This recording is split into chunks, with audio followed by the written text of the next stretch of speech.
So we had this interesting machine roll into the shop today. I think officially now we've had both Indy 500 pace car third gens come in at one point or another. So this is for the 66th Indy 500 in 1982. So this is an 82 Indy 500 pace car Camaro. It's got the wonderful crossfire injection. Got a flashlight. For those of you that have never seen this, it's basically throttle body injection but split across the motor for some reason. I don't understand why GM did this. I've never really understood it. It was kind of weird to me that you know, they put one injector on each side of two throttle bodies and a more complex throttle linkage and everything, for no real gain that I'm aware of. I've always heard these are a nightmare to work on or work with, but I've always wanted to own one just because. This is a customer's car and it's actually pretty clean.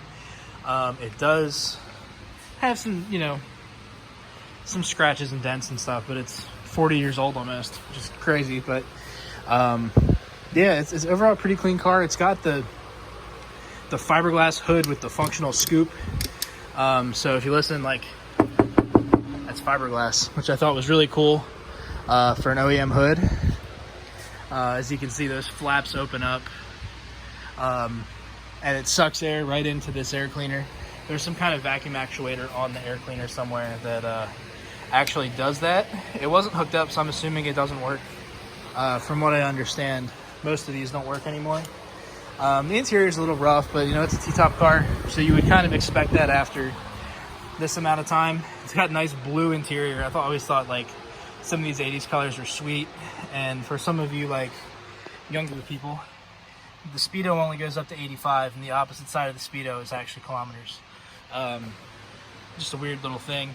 I think this dash pad's out of like a 91 or a 92. I thought the early ones had like this weird like triple line thing going along the front, but I knew they bolted up. It's just not correct.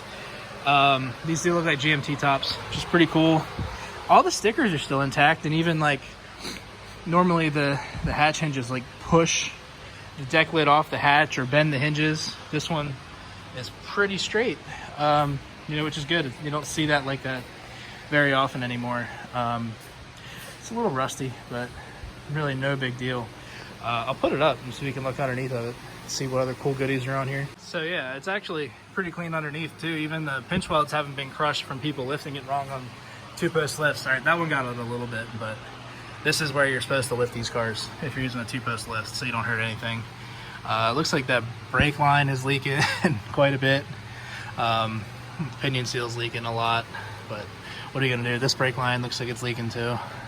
So this actually has a 3-speed automatic from factory instead of the 4-speed. This is a turbo 200. Kind of different. The cover's missing. That's a little weird for a car this clean, but yeah, I mean, that's no big deal. It's actually pretty clean underneath. Let's see if it has that weird exhaust. I know the 82s and 83s, I think some of the 84s, yeah, there it is, had this incredible piece of General Motors engineering. One conjoined dual muffler with 2 inlets that run all the way up to the front to here, where it Ys again, and then runs as a single through the cat to a Y pipe up there. Why they didn't just run two 2-inch pipes or whatever, 1 3/8, 3/4 pipes, whatever they are, to here and then over the axle, I will never know. But this is actually a really rare piece.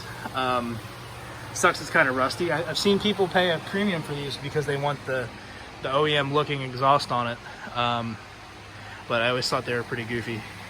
Let's see if I don't think this car would have aluminum crash bars. I think that was just the later like special models. Let's see if we can see it.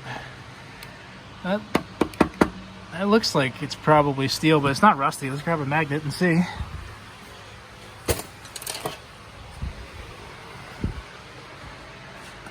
Oh, yeah, it's steel. Not very sticky, but it is steel, so not aluminum. If it was aluminum, I'd probably offer him a whole bunch of money. Those are pretty hard to come by. But yeah, I mean, it's actually pretty clean for being 40 years old. It's just got an anemic little 305. It doesn't look like it's ever been out. Fuel filter and the block mounted fuel pump, all those goodies. But yeah, I just thought I'd show this off. It's a cool piece of third gen history. It was kind of the first special edition one they made, and kind of commemorating the new generation of Camaro. But anyway, thanks for watching.